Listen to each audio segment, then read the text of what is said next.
स्वागत है आप सभी का हमारी एक नई वीडियो के अंदर। तो जो भी लोग मेरी चैनल पे हैं या फिर जो नए लोग हैं जो इस वीडियो को देख रहे हैं, उनके लिए ख़ास तौर पे मैंने ये वीडियो बनाई है क्योंकि काफ़ी लोगों का ऐसा मानना भी है और काफ़ी लोगों ने देखा भी होगा और काफ़ी लोगों ने सुना भी होगा। जैसे कि हमारा थंबनेल है, थंबनेल पे आपको देख कर समझ आ रहा होगा कि दुनिया में सबसे ज़्यादा जो बड़े धर्म हैं वो 4 धर्मों को माना गया है। जो सबसे ज़्यादा, वैसे तो बहुत सारे हैं लेकिन सबसे बड़े जो हैं वो 4 हैं, जिसमें कि हमारा हिंदू धर्म आ जाता है, मुस्लिम धर्म आ जाता है, ईसाई धर्म आ जाता है और जो हमारा सिख धर्म आ जाता है। सिख धर्म इंडिया के अकॉर्डिंग सिख धर्म भी हमारा एक सबसे बड़ा धर्म है, जो चौथा सबसे बड़ा धर्म है। तो अब हम बात कर लेते हैं, इसमें सबने एक चीज़ नोटिस करी होगी कि जो हमारा इस्लाम धर्म है, इस्लाम धर्म के अंदर एक किताब है जिसको बोलते हैं कुरान।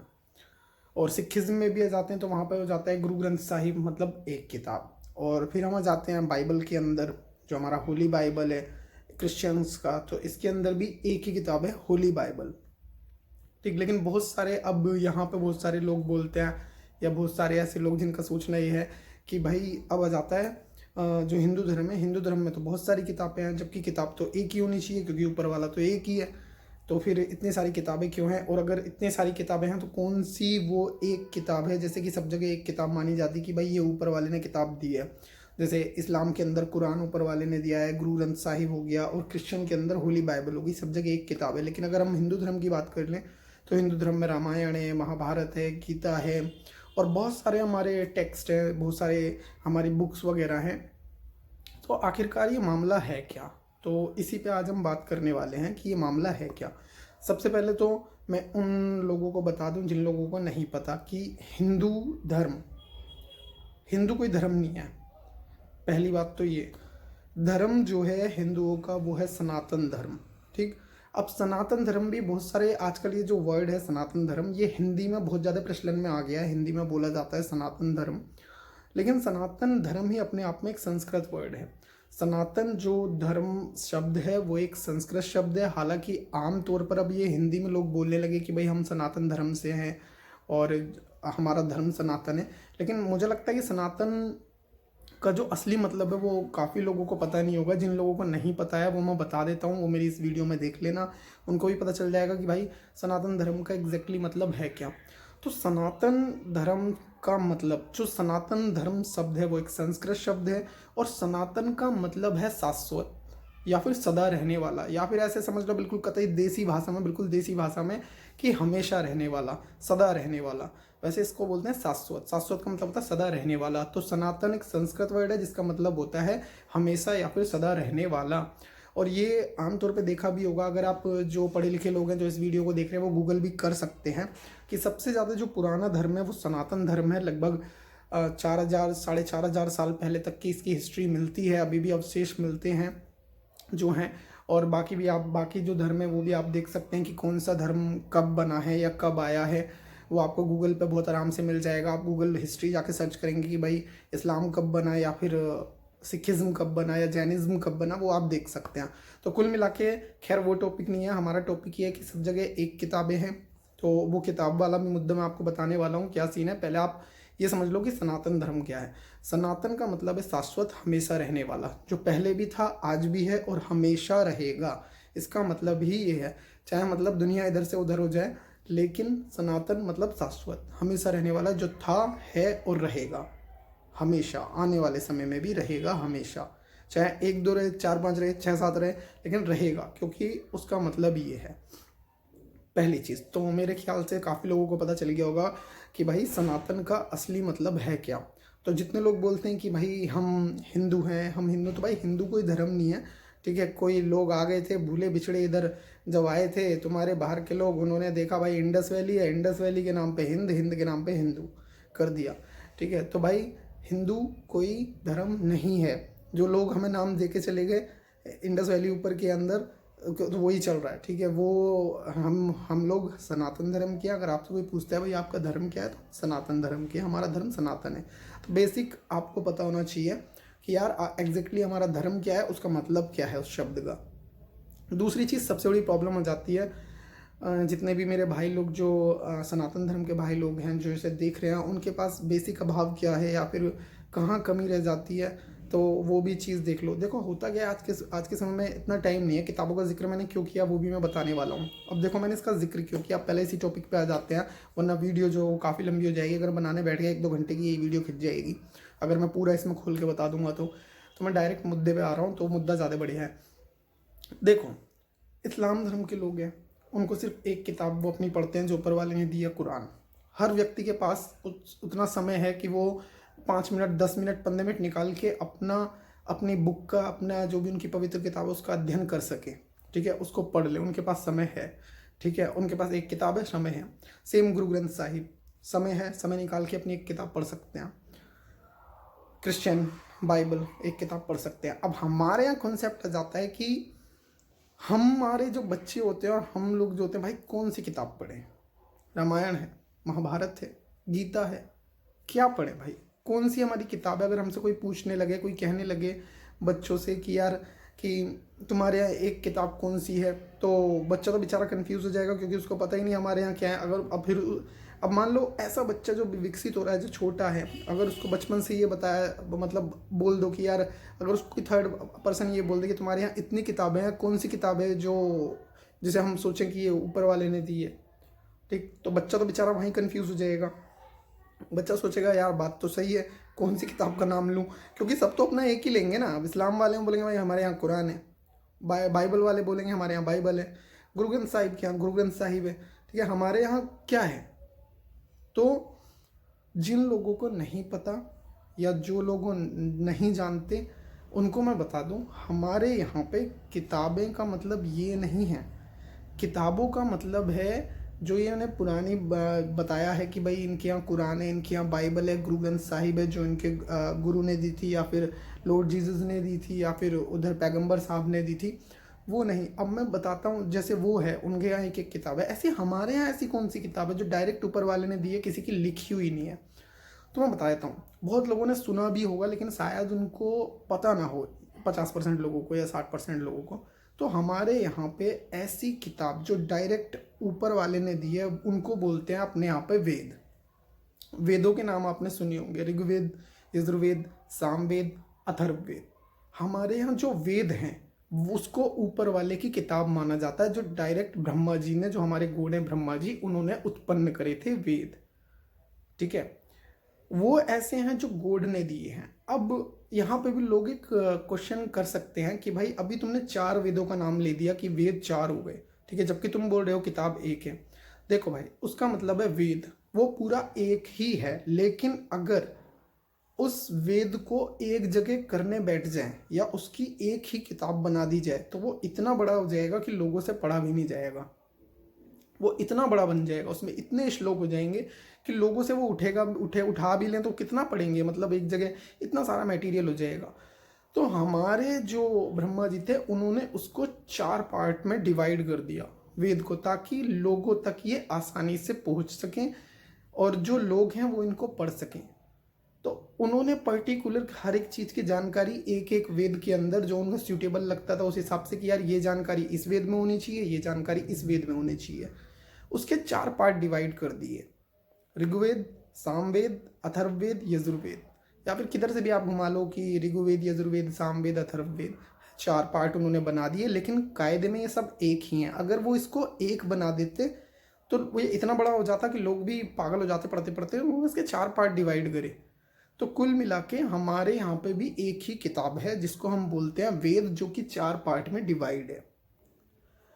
तो ये तो हो गई एक किताब जो ऊपर वाले ने हमें डायरेक्ट दी, जैसे कि इस्लाम में मिलती है और क्या कहते हैं क्रिश्चियनिटी में मिलती है या फिर सिखिज्म धर्म में मिलती है। हमारे यहाँ पे अगर हमारी कोई किताब है, तुमसे कोई क्वेश्चन पूछता है कि भाई तुम्हारे यहाँ एक किताब कौन सी है, तो वो है हमारे वेद, जो डायरेक्ट हमें ऊपर वाले ने, भगवान ने दिए है, जिसको 4 पार्ट में उन्होंने डिवाइड कर दिया ताकि लोग आसानी से पढ़ सकें। अब बात आ जाती फिर रामायण, महाभारत, गीता, ये सब चीज़ें क्या हैं, ये इतनी किताबें हैं, ये क्या हैं? देखो अब मैं आपको इसका बताता हूँ। ये एक इंसिडेंट है, मतलब ये कोई घटना घटी। जैसे रामायण थी, भगवान श्री राम के काल में रामायण हुई, वो रामायण लोगों तक आगे भविष्य तक पहुँच सके तो उसको एक किताब पे उतार दिया गया कि लोग आने वाले टाइम में इससे कुछ सीख सकें रामायण से। ठीक है, और रामायण हमें बहुत अच्छी चीज़ भी सिखाती है। अगर आप इस वीडियो को अच्छे से देखेंगे तो आपको पता चलेगा रामायण हमें ये सिखाती है कि जीवन में हमें क्या क्या करना चाहिए और कैसे कैसे करना चाहिए। रामायण में श्री राम भगवान का जो कैरेक्टर है, जो उनका कैरेक्टर दिखाया गया है, जो रामायण में जिस तरीके से हम उनका कैरेक्टर पढ़ते हैं, तो वो उससे हमें और हमारी जनरेशन को आने वाले समय में या अभी के समय में ये सीखने को मिलेगा कि भाई इंसान को कैसा होना चाहिए। जब भगवान इस फॉर्म में रह के ऐसे रह सकते हैं तो फिर इंसान क्या है। तो कुल मिलाकर रामायण हमें ये सिखाती है कि जीवन में हमें क्या क्या करना चाहिए। वो एक घटना थी जिसको जो हमारे ऋषि थे उन्होंने एक लिखित रूप दे दिया ताकि हमारी आने वाली जनरेशन उससे कुछ सीख सके और भविष्य तक वो ऐसी चलती रहे, भविष्य में लोग इससे सीखते रहे। ये तो हो गई रामायण की बात। अब कर लेते हैं भाई महाभारत। महाभारत भी ऐसी, सबको पता होगा कृष्ण जी के टाइम में कौरवों और पांडवों के बीच में महाभारत हुआ था। तो अब महाभारत भी सेम चीज़ है। महाभारत हमें ये सिखाती है कि हमें क्या नहीं करना चाहिए, हमें किस किस चीज़ से दूरी बना के रखनी चाहिए, जीवन में हम क्या ना करें जिससे कि महाभारत ना हो, लड़ाई ना हो। ठीक है, तो कुछ ना कुछ हमारे जो सनातन धर्म की जो बाकी की किताबें जो घटनाएं हुई थी वो आपको कुछ ना कुछ इससे सिखाती हैं। जैसे कि रामायण सिखाती है जीवन में आपको क्या करना चाहिए, और महाभारत आपको ये सिखाती है कि जीवन में आपको क्या नहीं करना चाहिए जिससे कि आप लड़ाइयों से बचे रहें। तो हो सकता है अब आपको रामायण महाभारत का कॉन्सेप्ट समझ आ गया होगा कि भाई ये इंसान की लिखी हुई किताबें हैं, जो घटना घटी थी उसको ताकि आने वाले लोग इससे सीख सकें, उसको एक बुक का रूप दे दिया गया। तीसरी चीज़, अब लोग बोलते हैं श्रीमद् भगवद गीता क्या है, भगवद गीता का क्या रोल है। तो भगवद गीता भी एक आपको सिखाने वाला काम करती है कि क्या है। जब अर्जुन ने ये देखा था कि भाई महाभारत स्टार्ट हुआ, लड़ाई स्टार्ट होने वाली थी, और अर्जुन ने देखा कि भाई सामने जो खड़े हैं कोई ताऊ है, कोई चचा है और कोई कज़न है, सब तो रिश्तेदार हैं, मैं किसे मारूं, और सबको जान से मारने वाली बात थी। तो तब उसके मन में जितने भी क्वेश्चन आए थे, जो उसको लगा कि यार ये सही है ये नहीं है, उसने वो क्वेश्चन पूछे भगवान श्री कृष्ण से। भगवान श्री कृष्ण ने उन क्वेश्चनों का, जो क्वेश्चंस उसने पुटअप किए थे, उन क्वेश्चंस का जवाब अर्जुन को दिया, जो कि उनका जो वार्तालाप था, उनका जो कन्वर्सेशन था, मतलब क्वेश्चन जो अर्जुन ने पूछे और जो आंसर श्री कृष्ण भगवान ने अर्जुन को दिए, उनको एक किताब का रूप दे दिया गया कि आगे जाके अगर किसी के मन में या किसी के आगे किसी को ऐसे क्वेश्चन मिलते हैं या ऐसे क्वेश्चनों का सामना कर सके तो वो गीता को पढ़ के अपना जवाब पा सके।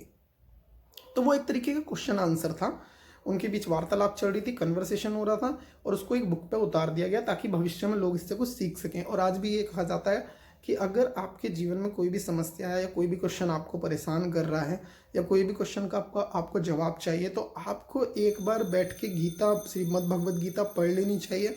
श्रीमद् भगवद गीता के अंदर आपको कोई ना कोई श्लोक ऐसा मिल जाएगा जो आपके उस क्वेश्चन का, जो क्वेश्चन आपके मन में होगा उसका जवाब दे रहा होगा। ठीक है, या आपका जवाब उसमें मिल जाएगा इस श्लोक में। दुनिया का कोई भी सवाल क्यों ना हो जो ऐसा आता है अध्यात्म से रिलेटेड या फिर इससे रिलेटेड, वो आपको श्रीमद् भगवद गीता के मतलब श्लोकों के अंदर उसका आंसर कहीं ना कहीं मिल जाएगा। तो कुल मिलाकर अब आपको समझ आ गया होगा कि हमारे यहाँ जो भगवान की रचित किताब है वो एक ही है, जिसे हम बोल देते हैं वेद। ठीक है, जिसको 4 पार्ट में डिवाइड कर दिया, जैसे कि मैंने अभी संक्षेप में पीछे बता दिया है, विस्तार में बता दिया है कि भैया 4 पार्ट में डिवाइड क्यों किया। एक में करते तो भैया पढ़ते पढ़ते हालत ख़राब हो जाती है, इसलिए 4 में कर दिया ताकि लोग पढ़ सकें। रामायण सिखाती क्या करना चाहिए जीवन में। अब जब भगवान श्री राम मनुष्य अवतार लेके भाई इतना कुछ सह सकते हैं, इतना कुछ कर सकते हैं, इस तरीके से चल सकते हैं भगवान होके, तो हम लोग तो इंसान है, हमारी तो औकात क्या है भाई। और फिर महाभारत वो होती है कि हमें क्या नहीं करना चाहिए, जैसे कि जुआ खेला उन्होंने पांडवों ने, और नारी का, स्त्री का अपमान करा उन्होंने। ठीक है, तो क्या नहीं करना चाहिए जिससे कि लड़ाई से बचा जा सके। गीता का भी मैंने आपको बता दिया। इस तरीके से जितनी भी हमारी किताबें हैं वो किसी ना किसी चीज़ को दर्शा रही होती हैं, कुछ सिखा रही होती हैं। तो आपका ये क्वेश्चन क्लियर हो गया होगा कि अगर आपसे कोई भी पूछता है कि भाई आपके सनातन धर्म क्या है, और सनातन धर्म में आपकी तो 36 किताबें हैं, 35 किताबें हैं, या फिर लगातार किताबें हैं, मतलब इतनी किताबें हैं, कौन सी एक किताब है, तो भाई एक हमारी है जो भगवान ने दी है, वो है वेद। बाकी जो लोग दूसरे धर्म से ये वीडियो देख रहे हों, जैसे हमारे मुसलमान भाई बहन हो गए, या फिर हमारे पंजाबी हो गए, या फिर क्रिश्चियंस हो गए, जो लोग भी देख रहे हैं उनको भी पता लग गया होगा कि भाई हमारे यहाँ भी एक ही किताब होती है, 36 नहीं होती। ठीक है, और एक हमारे यहाँ कॉन्सेप्ट था देवी देवता का, कि भाई इनके यहाँ तो बहुत सारे देवी देवता होते हैं, और इस्लाम के अंदर तो एक हैं, अल्लाह हैं, और हमारे जो ये हैं जीसस, इनके यहाँ भी एक ही हैं, जीसस है। और देखो एक बात मुझे और करनी थी, मैं बता देता हूँ। पंजाबी सिखिज़्म, सिखिज़्म मुझे बेहद पसंद है। अगर मैं पहली बात तो किसी में कंपेयर करता नहीं हूँ, किसी में कंपेयर करनी भी नहीं चाहिए, क्योंकि सबका अपना अपना मत है, सबके अपने अपना मानना है, सब लोग अपने अपने धर्म से प्यार करते हैं, सब लोगों को करना भी चाहिए, जो उनकी आस्था है उसको मानना भी चाहिए, ठीक है। तो किसी पे कमेंट करना इस चीज़ को लेके या किसी का कमेंट सुनना वो गलत है। बट मुझे पंजाबी कल्चर बेहद पसंद है। वो क्यों है, इसके पीछे रीज़न है। इसके पीछे रीज़न ये है, जो मैं रीज़न में मेरी जो सोच है, जो रीज़न है वो ये है कि देखो, पहली बात तो हमारे यहाँ भगवान पे हो जाती है कि भाई हमारे एक भगवान है, और इस्लाम में भी भगवान जो अल्लाह हैं उनको बोलते हैं हमारे अल्लाह हैं भगवान, जो हम भगवान बोलते हैं वो अल्लाह बोलते हैं, ठीक है। ऐसे ही लॉर्ड जीसस हो गए कि जीसस है। और पंजाबियों के अंदर पता है क्या है, उनके लिए गुरु है, वो कभी भी गुरु को भगवान नहीं बोलते। कभी किसी के मुंह से नहीं सुना होगा कि भाई हमारे जो गुरुद्वारे में बैठे हुए हैं या गुरुद्वारे में जिनका हम पूजा करते हैं ये हमारे भगवान हैं, नहीं, कभी किसी से नहीं सुना होगा, ना ही कभी। वो हमेशा क्या बोलेंगे, गुरु, कि ये हमारे गुरु हैं, ठीक है। वो गुरु का दर्जा देते हैं, और ये सनातन धर्म में भी देखने को मिलता है। कभी भी उठा के देख लेना, रामायण काल में या फिर महाभारत काल में हमारे यहाँ पे गुरुओं को भगवान से ऊपर दर्जा दिया गया है। राम जी के गुरु थे, भगवान श्री कृष्ण के भी गुरु थे, ठीक है। तो जितने भी आप देवी देवता उठाओगे उनके सबके अपने अपने गुरु थे, ठीक है। इसका मतलब सनातन धर्म में भी गुरुओं का जो दर्जा है वो भगवान से ऊपर है। भगवान भी गुरुओं को अपने से ऊपर दर्जा दिया करते थे, ठीक। और दूसरी चीज़ मुझे पंजाबी कल्चर क्यों पसंद है, ये तो होगी ये वाली बात। दूसरी चीज़ मुझे इसलिए पसंद है कि देखो इतने कम लोग हैं यार, मतलब मुझे एग्जैक्ट रेशियो तो नहीं पता भाई, मैंने ना ही कभी गूगल सर्च करा सिखिज़्म के बारे में कि भाई कितने लोग हैं कितने नहीं हैं। पर अगर मैं ओवरऑल देखूँ तो यार मुस्लिम और इनसे तो कहीं कम है हम लोगों से, 3 से 4%। उसके बावजूद आप देखना, आप किसी भी बड़े गुरुद्वारे के अंदर जाओगे, कोई 1-2 गांव के अंदर हो, छोटा हो तो पता नहीं, पर अगर आप किसी भी सिटी के अंदर जाओगे, बड़े गुरुद्वारे के अंदर जाओगे, भाई साहब आपको लंगर खाना हमेशा मिलेगा। किसी के लिए कोई रोक टोक नहीं होती कि भाई ये इस्लाम का है या फिर ये क्रिश्चियन है या फिर ये जैनिज़्म है, मतलब सबका स्वागत दिल खोल के। आओ, जिसको खाना है खाओ, जिसको माथा टेकना है टेको, ठीक। तो इसलिए दूसरी चीज़ ये कि मतलब किसी के साथ कोई भेदभाव है ही नहीं यार इस चीज़ को लेके। जिसकी श्रद्धा है अपना आओ, बैठो और माथा टेको, अपना खाना खाओ, सबके लिए मतलब खुला दिल है, सबके लिए खुला है। दूसरी चीज़ ये तो मुझे बेहद पसंद है। और तीसरी सबसे बड़ी बात जो आज के टाइम में किसी में मिलेगी ही नहीं, और जो सिर्फ मैंने इन्हीं लोगों में देखी है, पंजाबियों में, और किसी में मैंने देखी नहीं है। देखो आजकल कोई किसी के लिए खड़ा नहीं होता, ठीक। किसी की मदद के लिए 1-2% लोग खड़े हो गए, 2-3% लोग खड़े हो गए, लेकिन सिखिज़्म जिसे आप लोग देखते हो, सरदार हैं, पंजाबी हैं, गुरुद्वारे हैं, सिखिज़्म जो बना था मेनली हिंदुओं की रक्षा के लिए बना था। मतलब जब कोई किसी के लिए आगे नहीं आ रहा था, वो लोग आगे आए थे हिंदुओं की रक्षा करने के लिए। आज के टाइम में मुझे नहीं लगता कोई किसी के लिए कुछ करेगा भी, ठीक है। तो इतनी तकड़ी कुर्बानी देना, किसी के लिए खड़ा होना, तो यार उनका दर्जा बहुत ऊपर चला जाता है मेरी नज़र में, और मैं उनकी बहुत रेस्पेक्ट करता हूँ यार, देखा जाए तो ये हो गया जो मोटिव था, मैंने थोड़ा सा एक्स्ट्रा बता दिया जो मेरा चल रहा था। बट मेन कॉन्सेप्ट मैं आपको अपना बता चुका हूँ कि भाई क्या है, क्यों हमारी एक किताब है, कैसे है। अगर फिर भी किसी को कोई डाउट है किसी चीज़ के बारे में, किसी चीज़ को कि भाई कुछ गलत बोल दिया, कुछ सही बोल दिया, तो वो कमेंट में अपना मुझे कमेंट कर सकता है। जहाँ तक मेरी कोशिश रहेगी मैं उस व्यक्ति का रिप्लाई या बिल्कुल ज़रूर करूँगा जैसे मुझे टाइम मिलेगा। और फिर आगे मैं अपनी दूसरी वीडियो में मिलूँगा आप लोगों से। और अगर किसी को भी और हाँ, दूसरा मेरा जो ये हमारे सनातन भाई वाले हैं, हाथ जोड़ के भाई थोड़ा सा समय निकाल लो, अपना किताबें जो हैं उनको पढ़ लिया, अगर उस समय निकाल के चाहे 10 मिनट ही पढ़ लो, डेली की 2 लाइन भी पढ़ोगे तो यार कुछ सीखने को ही मिलेगा।